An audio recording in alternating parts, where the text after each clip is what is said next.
Notice, this midweek mini was recorded several months ago and may not be up to date with current events.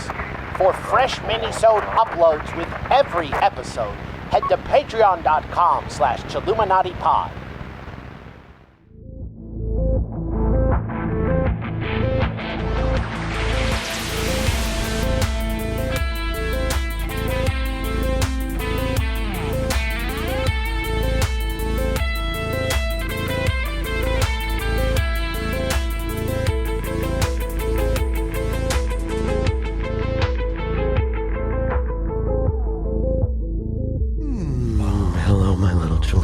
And welcome. Minisode 255. Still weird. I miss you. Oh yeah.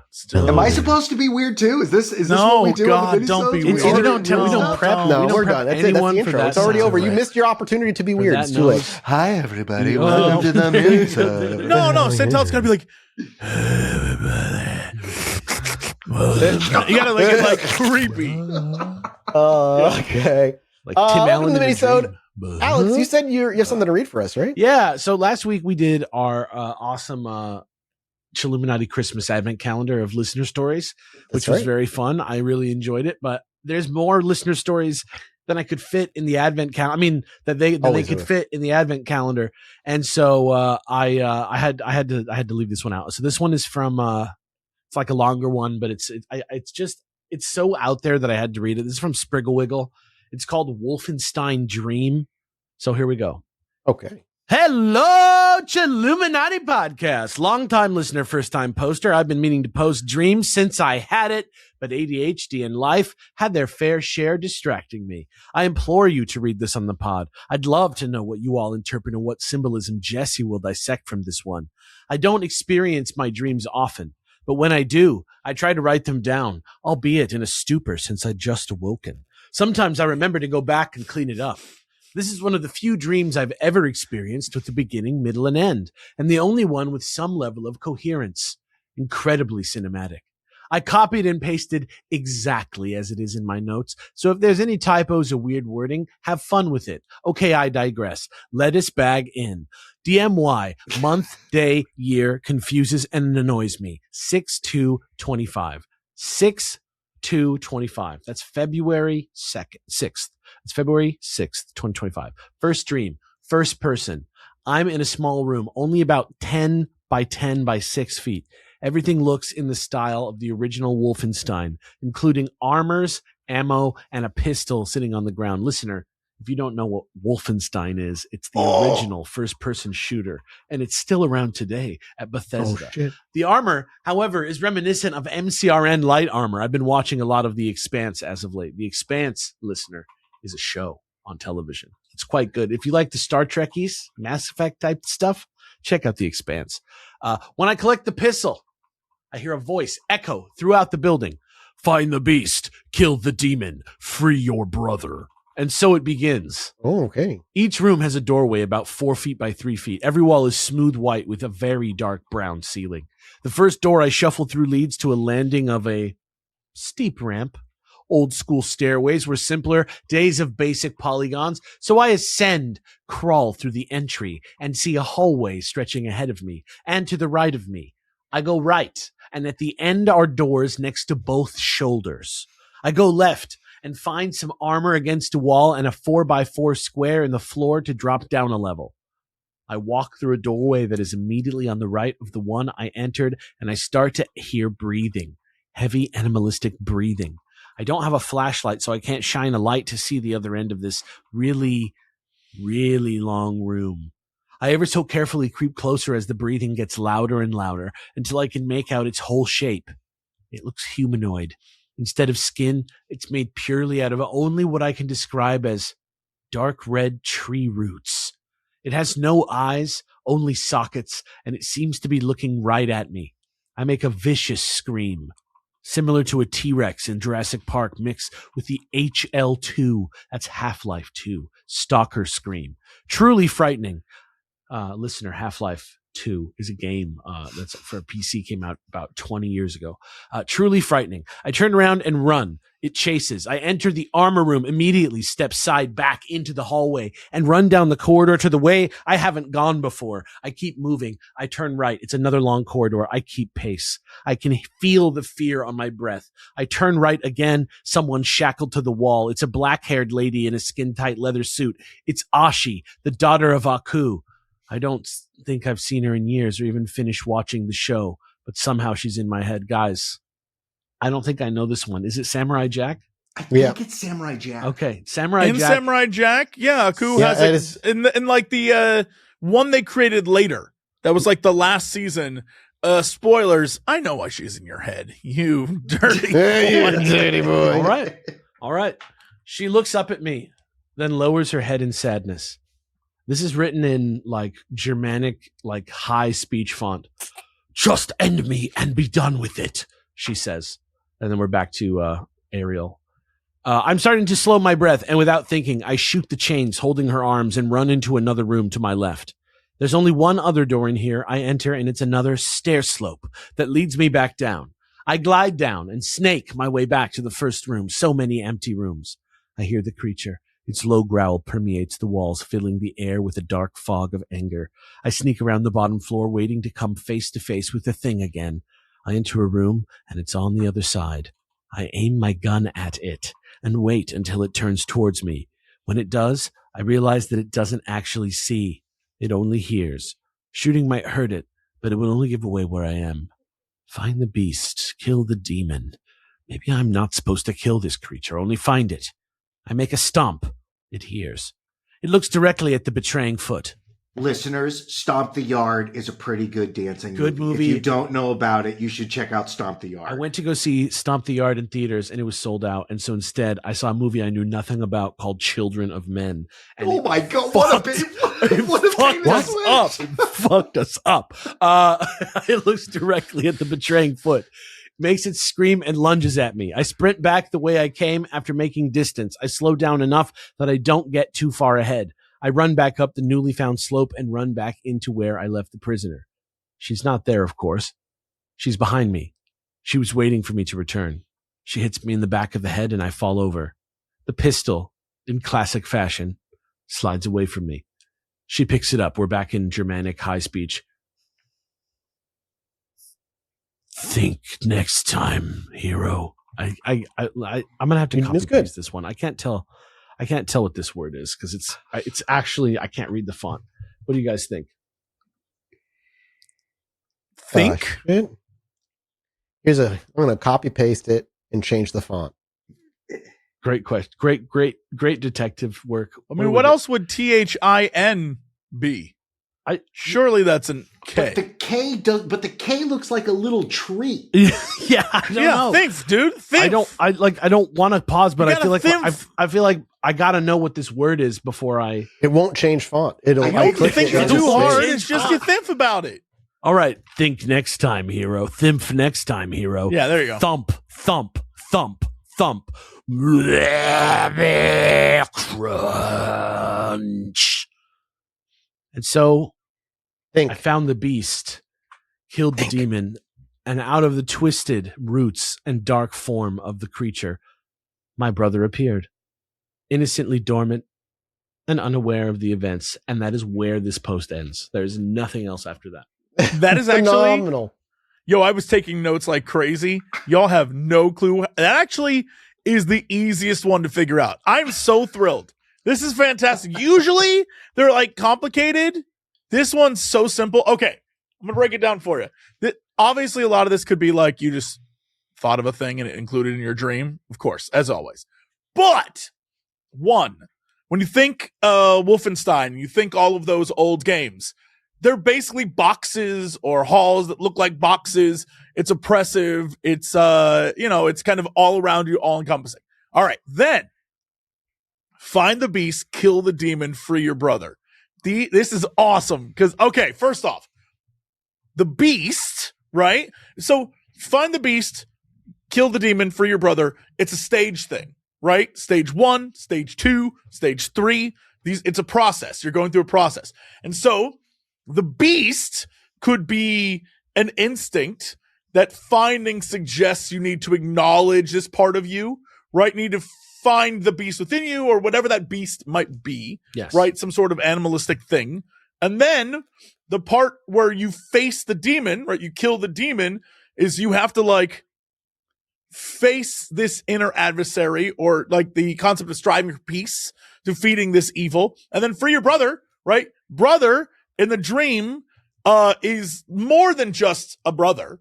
It symbolizes your connection to humanity, like finding the, right? But the thing that's great about this, the thing that ties it all together perfectly, is that Ashi, who is Aku's half-demon assassin daughter, From the revival, raised to kill Jack, from the yet revival falls adult. in love with Jack, Yeah. is literally find the beast, kill the demon, free your brother. Like, if you just like think about the idea of what that is, she's like his most loyal servant for Aku, and then she meets Jack and is freed from that, demon defeated, and they fall in love. It all like checks out on sort of like a grand scale. What it means specifically, I have no clue. But on like a do these things line up in the dream? 100%. You guys are so lucky that Jesse watched the like revival adult version of Samurai Jack that came out recently. I know what's up. You guys are so lucky. I think you were playing a Nazi video game, killing Nazis, and I think you had a supernatural dream about the evils of the Holocaust. Right? The beast is the genocide, right? The demon that you have to fight is us, right? Like we are, it was perpetrated by people. But also he like, you know, Ashi's hot. So it was like, you're in the dream too, baby. But Jesse, that's part of it because Ashkenazi Jews were part of the group that were being attacked by their father. All right, time out. You think it's Ashi? Them, you think it's Ashi Kenazi? Part of me, Ashkenazi Jewish Ashpagashkins. For some reason, the way you were saying it, you were like, and Ashkenazi Jews were trying to kill Samurai Jack. No, listen, I don't know what Haku's religion was. I'm just telling you, this was the cemetery that I saw. And, you know, the bright light of Hanukkah is going to be shining very soon, everybody. So I'm just letting you know, I think this dream has more meaning. There's a lot of things in the air, and I have seen a special or two about Hanukkah, so I know lightly what it's about. On the first night of Hanukkah, what do? We light the menorah and another candle too. Oh. That's lamb chops. Lamb chops, Ooh, if it's lamb chop, that's quality. I haven't Jesse, seen. I don't think I've seen that since actually. If you want to watch this, it's great. It's got the dad from Growing Pains. Alan Thicke. It's got an old guy I don't know, and then Mr. Miyagi shows up to the party as well and is hanging out with Charlie Horse. There is only one Christmas special that I acknowledge. And that's the Claymation Christmas special, the greatest Christmas special there ever was. I watched it with you. It's over on Jesse's That's what I'm Patreon. saying. It's one of the best things that ever existed. Are you doing a Patreon brand deal right now? I'm just saying, if you're on the Patreon and you're not on the Chilluminati pod and you're only on Jesse Cox, I'm telling you, marry those together. It is beautiful, just like when you just marry them. Just Miriam, a classic Jewish name, Jesse. A classic Jewish name. And Hunter of Samurai Jack. One of the other daughters of Aku. Yes, that's true. What? Do I need to watch this? Is this show incredible? Dude, it's good. Jack. Yeah. It's like good. they bring it back for like one final hurrah, and it's fantastic. All right. Samurai Jack solved the problem of how do we have him kill everything? Everything just has oil in it. And it's glorious. Yep. It's very well. I did love the Star Wars. I love those. Those original Clone War cartoons. Yes. The good ones. Yeah. The good ones. Yeah, very similar. No hate. It's But animated. like those were just masterpieces. Is that it? Are there more? Do you Jesse, guys have what do you have? I got some fun stuff. Okay, so in Psychology Today, an article by Tori Rondelin, it's interesting. Is America filled with monsters? Is the question mark there? Yes. According to popular lore, monsters lurk in every state. Is this good for us? So the article starts out by introducing topics that we've talked about a bunch. Bigfoot, Mothman, Chupacabra, et cetera, et cetera. It defines cryptids. It goes into what they are and talks about, like, yeah, they're fabled creatures that scientifically haven't been proven to exist, but it's fun to talk about them. And the article goes on to say, statistically, millions of Americans believe that cryptids are real. For instance, approximately 1 in 5 believe in Bigfoot. This belief, in turn, helps support a huge monster industry. One 2024 study found that Bigfoot products generate $140 million annually. What? Jesse, you benefit off the monster industry. Come on now. Yeah, Monster today, Chrome. there are numerous museums available for the Monster Investigator, not to mention a plethora of films, toys, websites, and festivals. In fact, a brand new Bigfoot movie just came out called American Sasquatch by the Missing 411 guy, which I have a copy of. If y'all want to watch that, I have a copy of it. The literal Missing 401 series we did is me shitting on David Pauline. Yes, which is why we have to watch for like 8 hours straight. Bigfoots come from UFOs. They're inner portal domain. They like take people sometimes. They like go through portals. That's why we can't see them. They're not on this plane. I just heard David Pilates talking about this. He is a wild. We need to watch it. I have a code. Let's watch. All right. Anyway. Yep. Some argue that monster belief propagates pseudoscience, which is a movement that challenges scientific authorities and often suggests that scientific institutions are malign entities. This can work to the detriment of public health and faith in essential institutions. Note, literally, it's exactly what they're afraid about when they talk about like RFK talking absolute nonsense about medicine, where they're like, is it good though? Is it? So that's one of the concerns they have. On the other hand, some argue that Bigfoot and its kin can spark a healthy interest in biology, environmentalism, and can also provide succor to marginalized groups that feel monsterized by an intolerant society. It all sounds like a lot of like Bigfoot. Be like, we're helping people. Bigfoot. We're helping people. Maybe I don't know. Like coming from the angle of like, don't get rid of Bigfoot, I guess. It does seem like Bigfoot lobby, but anyway. And it's certainly without debate that monsters have become economic bonanzas and even entertainment megastars. The popularity of Bigfoot speaks to a broader context. A scholar, Joshua Blue Booz, notes, at mid-century, American working-class white men were doing quite well financially, but broadly speaking, they were leery of the changing culture. Mass media made the world seem fake, and the post-war emphasis on family and togetherness, a word coined in 1954, could feel stultifying. In addition, the economy was changing from an industrial one to one based on services and consumption, and that changed what it meant to be successful as a man. This was one of the things, like, they keep talking about aliens. They talk about, like, every time major cultural changes happen, interest in all this stuff picks up. Mm-hmm. And so right now, major cultural changes are happening, and we're very obsessed with aliens. Right? Absolutely. Same thing. The same trend can be found with true crime as well. When the world gets in a darker spot, the people who take in true crime content goes up. That's like me with comic books. When COVID-19 happens, I buy more comic books than anybody ever expected. And now it's a burden that I must carry with me for the rest of my life. Yeah. And doing all of this, like both Bigfoot, Mothman, the UFOs, whatever, they offer some sort of access or understanding to the troubles and the things happening past, present, dreams you might have. Like, it gives easy explanations to be like, oh, it's that thing. Yeah. It can problematically inspire troubling habits, like the belief that science is wrong and that anecdotal reports and common sense are reliable evidence. But it also inspires hope and helps people, resuscitate stagnant local economies and, helps them get through troubling times. What is more, cryptids have apparently deserved our national attention because it signals like deeper social and psychological processes that we're all going through. We can study cryptid belief in order to better understand the human mind, such as our proclivity to anthropomorphize objects and our urge to believe in the more fantastical reality. So basically the article is saying, hey man, look, it might all be hogwash, but like, we need this. It's the reason why we create all sorts of stuff, even if it's real or not real. Don't be a buzzkill. Yeah, Basically the article. Well, That's kind of my vibe, honestly. Yeah, so Alex, that is what an Alex is. Over on Storytime, David told me all the cryptids across all these different states and in a number of small towns.